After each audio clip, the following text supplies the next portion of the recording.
সীমা লঙ্ঘনকারী কারা? মুফাসসিরিনে কেরামগণ লিখেছেন সীমা লঙ্ঘনকারী হলো তারা যারা বিশ্বনবী মুহাম্মদুর রাসূলুল্লাহ সাল্লাল্লাহু আলাইহি ওয়াসাল্লামের উম্মত হওয়ার পরেও যারা আমার আপনার নবীকে শেষ নবী মানে না, যারা এমন কিছু কুলাঙ্গার আছে যারা আমার নবীকে শেষ নবী মানে না, এদের পরিচয় হলো কাদিয়ানী। কাদিয়ানীরা আমার নবীকে শেষ নবী মানে না, ঠিক কিনা? তাহলে বোঝা গেল শুধুমাত্র আল্লাহকে না মানলেই সীমা লঙ্ঘন হয় তা না, যারা বিশ্ব নবীর উম্মত হওয়ার পরেও নবীকে যারা সর্বশ্রেষ্ঠ নবী মানে না, তারাও সীমা লঙ্ঘনকারী। কোরআনুল কারীমের ভিতরে আল্লাহ রাব্বুল আলামিন এজন্যই বড় চমৎকার করে আল্লাহ নিজেই বলেছেন, মা কানা মুহাম্মাদুন আবা আহাদিম মির। ইফতিতাহ উপলক্ষে, উদ্বোধন উপলক্ষে আয়োজিত বিশেষ ওয়াজ ও দোয়া মাহফিল। এখানে মঞ্চে আসন অলঙ্কৃত করবেন বাংলাদেশের পতিত যশা শীর্ষ পর্যায়ের উলামায়ে কেরামগণ। সময় একেবারে কম, লম্বা চড়া অবশ্যই কথা বলবো না, বলার সুযোগও নেই। আমি আসলে আপনাদের মতো শ্রোতা হয়ে এখানে এসেছি। আমার বন্ধুবর যেহেতু তার দোয়া মাহফিল, এটা আমারই দোয়া মাহফিল, আমি নিজে একজন আয়োজক। নামাজের পরপর যারা বাংলাদেশের বিভিন্ন প্রান্ত থেকে এসেছেন তারা আপনাদের সামনে কথা বলবেন। তো আসলে আমরা শেষ নবীর উম্মত, আমাদেরকে আল্লাহ পাক হায়াতি দিয়েছেন একেবারে অল্প, কথা ঠিক কিনা? একটু কথা বলতে হবে অল্প সময়ের ভিতরে। আপনারা কি আমার কথা বুঝেন? আমি আমেরিকা থেকে আসিনি, যদিও আমি ঢাকায় থাকি, আমার বাড়িও কিন্তু সিলেটে, সুনামগঞ্জ জেলা তাহিরপুর থানায়। অনেকে নাম শুনেছেন, সরাসরি দেখেন নাই। আমিও আপনাদের সাথে খুব একটা পরিচিত না, এই জন্য অল্প সময়ে কিছু কথা বলতে চাই। প্রথম কথা হচ্ছে, শেষ নবীর উম্মতের হায়াতি আল্লাহ পাক কম দিয়েছেন। এত কম, বনি ইসরাইলের অন্যান্য নবীদের উম্মতের হায়াত ছিল 1000 বছর, কেউ এর চাইতে বেশি, 1000-এর চাইতেও বেশি বছর হায়াত পেয়েছেন, কিন্তু বিশ্ব নবীজির উম্মতের হায়াত একেবারে কম। এরপরেও আমাদের চাহিদার কোনো শেষ নাই। দুনিয়াতে আমাদের অনেক চাহিদা, সব চাহিদা আমাদের পূর্ণ করার কোনো সুযোগ আছে কি? আপনারা মনে হয় আমার কথা বোঝেন না নাকি? কোনো সুযোগ আছে আমাদের? অবশ্যই নাই।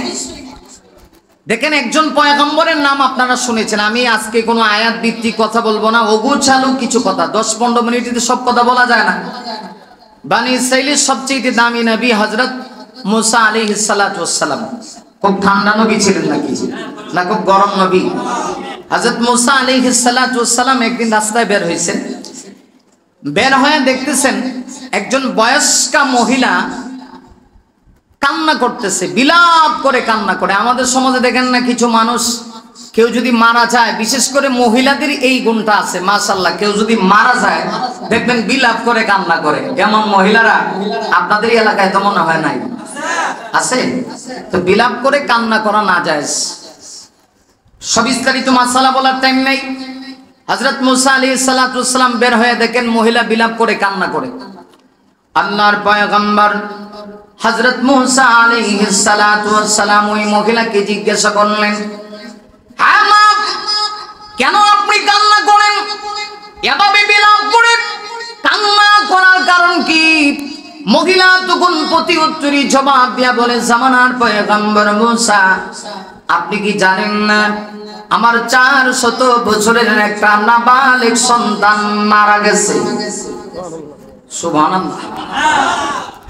400 বছরের, আমার কথা আপনারা বুঝতেছেন?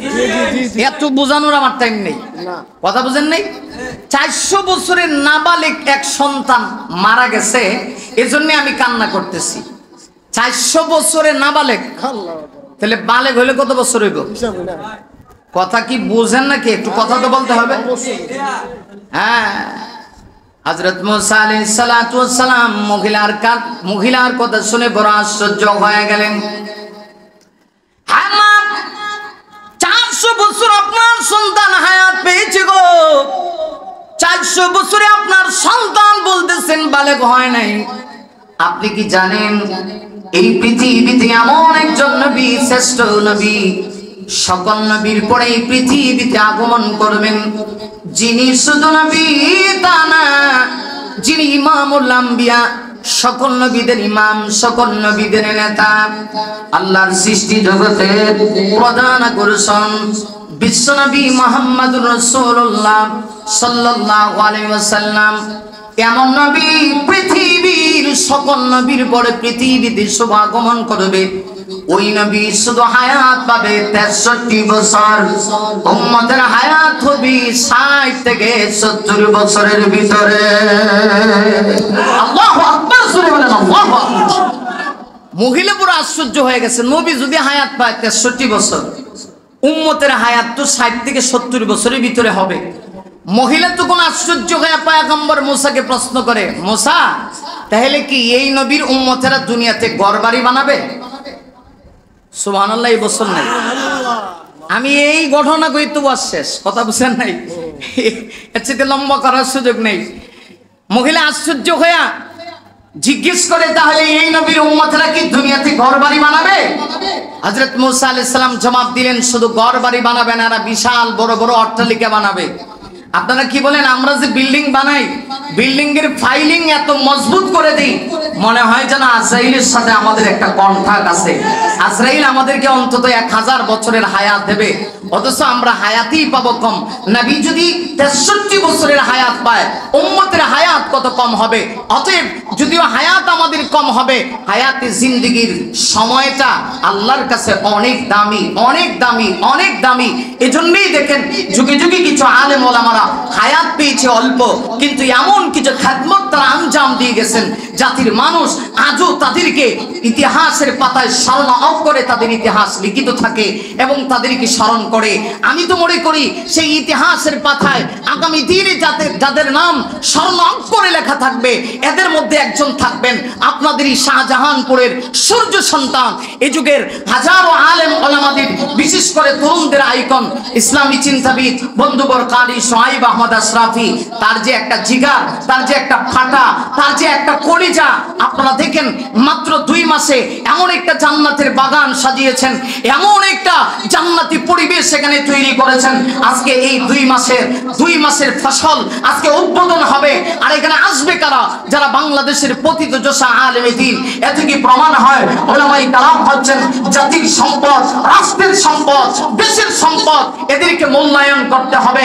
আমি তো বলি কারি সোহাইব আহমদ আশরাফি তিনি শুধু আপনাদের সম্পদ নয়, তিনি বাংলাদেশের সম্পদ, বাংলা পাশাপাশি গোটা পৃথিবীর সকল মুসলমানের সম্পদ। প্রিয় ভাইরা আমার, এই জন্য এদের সময়কে কদর জামি করা দরকার। অল্প সময়ের ভিতরে কি আর বলবো ভাইরা, তাই আসুন, সময়টা খুব দামি, যেহেতু সময় কম।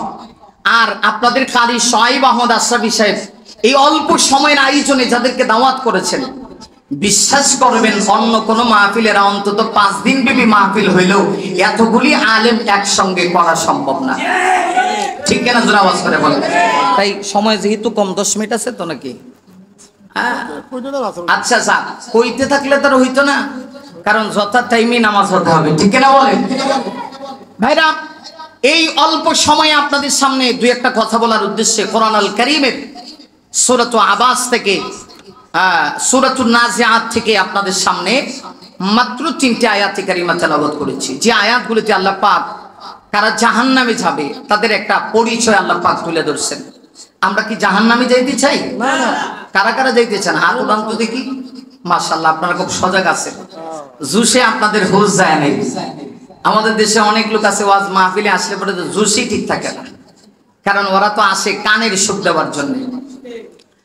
আমার ভাইয়েরা, যেহেতু সময় কম, কোনো ভূমিকা নেই, ভূমিকা বিহীন আমি আপনাদের সামনে সূরাতুন নাজিআত থেকে যে 3টে আয়াতে কারিমা তেলাওয়াত করেছি, আয়াতে কারিমাগুলোর ভিতরে আল্লাহ রাব্বুল আলামিন কারা জাহান্নামী হবে হাসরের মাঠে এদের পরিচয় আল্লাহ রাব্বুল আলামিন তুলে ধরেছেন। কিয়ামতের মাঠে আল্লাহ কাদেরকে জাহান্নামে দিবেন, আর জাহান্নামীরা জাহান্নামে যাবে যেই 2টা বদগুণ থাকার কারণে। এই 2টা বদগুণ আল্লাহ রাব্বুল আলামিন তুলে ধরেছেন। এরা কারা, তাদের পরিচয় কি? আল্লাহ রাব্বুল আলামিন এই আয়াতগুলোতে তুলে ধরে আল্লাহ পাক বলেন ফাআম্মা মান তাগা ওয়া আতাওয়াল হায়াতাদ দুনিয়া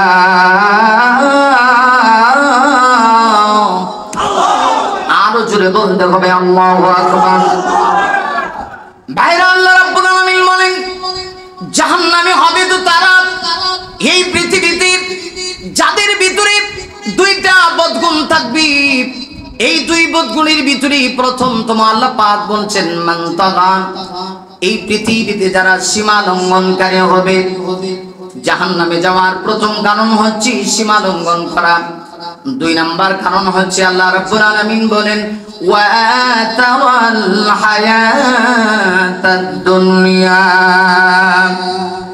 দুই নাম্বার হচ্ছে আল্লাহ বলেন এই দুনিয়ার জিন্দেগিকে যারা প্রাধান্য দিবে, আখিরাত যারা ভুলে যাবে, এই দুই বদগুণ যাদের ভিতরে থাকবে আল্লাহ রাব্বুল আলামিন বলেন ফাইনাল জাহিমা হিয়াল মাওয়া, নিঃসন্দেহে এদের ঠিকানা হবে জাহান্নাম। ঠিক কিনা? কয়টা কারণ বললাম? একটু বলেন আওয়াজ করে কয়টা? বাস এই দুইটা ওয়াজ নিয়ে বাড়িতে যাব। 4 ঘন্টা ওয়াজ করেও তো মাশাআল্লাহ অনেক লোক আছে বলে যে 4 ঘন্টা ওয়াজ করছি এখনো জাগাত আসতে পারছি না। উনি আর কিয়ামতের আগেও জাগাত আসতে পারবেন না, এরকম কিছু ওয়াজ আছে কিনা? নাই, মাশাআল্লাহ। তাহলে আমরা সেই রকম কথা শুনতে চাই না, মূল কথাটা শুনতে চাই। জাহান্নামে যাওয়ার প্রধানতম দুই কারণ, 1 নাম্বার হচ্ছে এই পৃথিবীতে যারা সীমা লঙ্ঘনকারী হবে, আর যারা 2 নাম্বার হচ্ছে দুনিয়াকে প্রাধান্য দেবে। সীমা লঙ্ঘন বলতে কি বোঝায়? মুফাসসিরিনে কেরামগণ সীমা লঙ্ঘনের অনেকগুলি ব্যাখ্যা করেছেন। এর একটা ব্যাখ্যা হচ্ছে যারা আল্লাহর জমিনে আল্লাহর সৃষ্টি জগতের সব কিছু গ্রহণ করার পরেও আল্লাহর নাজ নিয়ামত গ্রহণ করে যারা আল্লাহকে চিনবে না, এরা হচ্ছে সীমা লঙ্ঘনকারী। কথা ঠিক কিনা? এরকম কিছু লোক আছে না, আল্লাহর জমিনে থাকে, আল্লাহর জমিনে খায়, আবার আল্লাহ চিনে না। ওরা আবার দেখবেন বড় বড় শিক্ষিত, মাশাআল্লাহ, ইংরেজি খুব ভালো জানে, ফটর ফটর করে ইংরেজিতে আবার বলে দেয়ার ইজ নো গড, আল্লাহ বলতে কিছু নাই। আমি আপনাদের কাছে জানতে চাই পৃথিবীর মালিক কে? আল্লাহর নাম নিলে মনে হয় আপনাদের এলাকায় টাকা পয়সা লাগে। শাহজালালের মতো নিতে পারেন না, আওয়াজ করে জোরে বলেন এই পৃথিবীর মালিক কে? আমরা শাহজালালের সূর্য সেনা। আল্লাহর জমিনে আল্লাহর আওয়াজ দিব, তাকবীরের উচ্চারণ করব, পৃথিবীর কাউকে পরোয়া করব না। ঠিক কিনা? জোরে বলেন। ছুটিয়াই শাহজালালের নির্ভীক সৈনিকেরা খতম করো গোবিন্দের চলচা মুন্ডা গোলা। ছুটিয়াই শাহজালালের নির্ভীক সৈনিকেরা খতম করো গোবিন্দের চলচা মুন্ডা গোলা। ওলিদের এই ভূমিতে বিপ্লবের মশাল জ্বালা। ঠিক না? ওলিদের এই ভূমিতে বিপ্লবের মশাল জ্বালা। ছুটিয়াই শাহজালালের নির্ভীক সৈনিকেরা খতম করো গোবিন্দের চলচা মুন্ডা গোলা।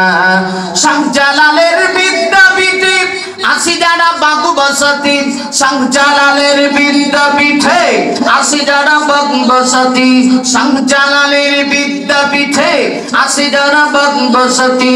তাকবীর ধ্বনি দি ওদের পিঠে আগুন জ্বালা, তাকবীর ধ্বনি দি ওদের পিঠে আগুন জ্বালা। মৌলবাদীর ফসল ফলা ছুটিয়াই শাহজালালের নির্ভীক সৈনিকেরা খতম করো গোবিন্দের চলচা মুন্ডা গোলা। তাহলে বলুন এই জমিনের মালিক কে? আসমানের মালিক কে? তাহলে আমরা আল্লাহকে বিশ্বাস করি। সীমা লঙ্ঘনকারী কারা? যারা আল্লাহর জমিনে থেকে আল্লাহকে মানে না, যারা। 2 নম্বর ব্যাখ্যাটা বলেই কথা শেষ করে দিচ্ছি। কয় মিনিট? আর 5-7 মিনিট আছে। 7 মিনিট তাহলে কি বলবো? আচ্ছা যাক, তারপর বলেই ফেলি। ভাইরা, 2 নম্বর সীমা লঙ্ঘনকারী কারা? মুফাসসিরিনে কেরামগণ লিখেছেন সীমা লঙ্ঘনকারী হলো তারা যারা বিশ্বনবী মুহাম্মদুর রাসূলুল্লাহ সাল্লাল্লাহু আলাইহি ওয়াসাল্লামের উম্মত হওয়ার পরেও যারা আমার আপনার নবীকে শেষ নবী মানে না, যারা এমন কিছু কুলাঙ্গার আছে যারা আমার নবীকে শেষ নবী মানে না, এদের পরিচয় হলো কাদিয়ানি। কাদিয়ানিরা আমার নবীকে শেষ নবী মানে না, ঠিক কিনা?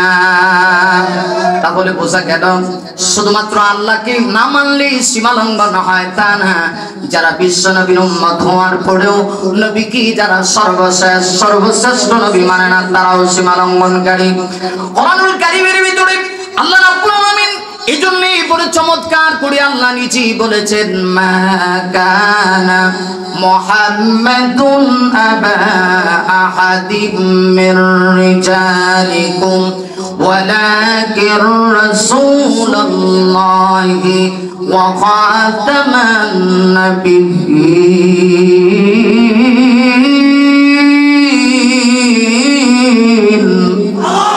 আরো জোরে বলেন আল্লাহু আকবার। কোরআনুল কারীমের ভিতরে আল্লাহ রাব্বুল আলামিন বলেন, মুহাম্মদ সাল্লাল্লাহু আলাইহি ওয়াসাল্লাম তোমাদের পুরুষদের ভিতর থেকে কাহারও পিতা নন, তাহলে তিনি কে?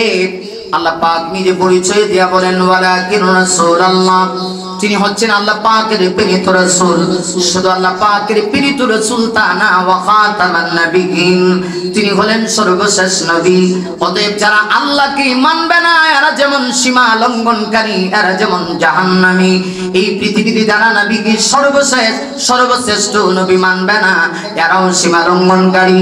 প্রিয় ভাইরা আমার, আল্লাহর হাবিব বিশ্ব নবীকে মানবেন না কেন? নবীজির উম্মতের প্রতি এত দরদ ছিল, উম্মতের কান্ডারি নবী সারাটা জীবন আমার আপনার নবী উম্মতের জন্য কেঁদেছেন। এমনকি হাদিস শরীফের ভিতরে আসে, আম্মা জান হযরত আয়েশা সিদ্দিকা রাদিয়াল্লাহু আনহা বলেন, বিশ্ব নবীজি রাহমাতুল লিল আলামিন একদিন আমার হুজরায় তাশরিফ আনলেন, দরজায় নক করলেন। আম্মা জান আয়েশা তো আগে থেকেই নবীজিকে দরজা খোলার জন্য প্রস্তুত নিয়ে বসে আছেন। হঠাৎ করে দরজায় নক করেছেন, নক করা মাত্রই আম্মা জান আয়েশা বলেন, আমি মুহূর্তের ভিতরে দরজা খুলে দিলাম। যেই মুহূর্তে দরজা খুলে দিয়েছি, তাকায় দেখি বিশ্ব নবীজি আমাকে আগে সালাম দিয়েছেন। আমি প্রতি উত্তরে বিশ্ব নবীজির সালামের জবাব দিলাম। ভাইরা আমার, সালামের জবাব শেষ, আম্মা জান আয়েশা বলেন, আমি বিশ্ব নবীজির চেহারার দিকে তাকায় দেখি নবীজির চেহারাটা এমন হয়েছে, বিশ্ব নবীজির চেহারার কাছে পূর্ণিমার চাঁদ পর্যন্ত হার মানায়। সেই নবীর চেহারা বিবর্ণ হয়ে গেছে, চোখ দিয়ে অজর নয়নে পানি পড়তেছে। আম্মা জান আয়েশা এই অবস্থা থেকে আল্লাহর নবীকে প্রশ্ন করেন, ইয়া রাসূলুল্লাহ, ইয়া হাবিবাল্লাহ, কি হয়েছে? কেন আপনি এত কান্না করছেন আর আপনার চোখ দিয়ে পানি পড়তেছে? বিশ্ব নবীজি ডাক দিয়ে বলেন, আয়েশা, তুমি কি জানো না আমি আমার উম্মতকে কত ভালোবাসি? আল্লাহ রাব্বুল আলামিন আমার উম্মতির ব্যাপারে আজকে এমন একটা ফয়সালা করেছে, যেই ফয়সালার উপরে আমি একটু অসন্তুষ্ট, এজন্য আজকে আমার চেহারার এই অবস্থা। যাই হোক ভাইরা আমার, পুরা কথাটা তো আমি শেষ করতে পারলাম না, যেহেতু সময় নাই, কখনো সময় হলে বাকিটুকুন বলবো। প্রিয় ভাইরা, তাহলে আল্লাহকে না মানলে যেমন সীমা লঙ্ঘন করা হয়, নবীকে সর্বশ্রেষ্ঠ নবী না মানলেও সীমা লঙ্ঘন করা হয়। কথা বলছি কিনা? আল্লাহ তাআলা আমাদেরকে সীমা লঙ্ঘন থেকে বেঁচে থাকা, জাহান্নাম থেকে আল্লাহ তাআলা আমাদেরকে বেঁচে থাকার তৌফিক দান করুন। আমিন। ওয়া আখিরু দাওয়ানা আলহামদুলিল্লাহি রাব্বিল আলামিন।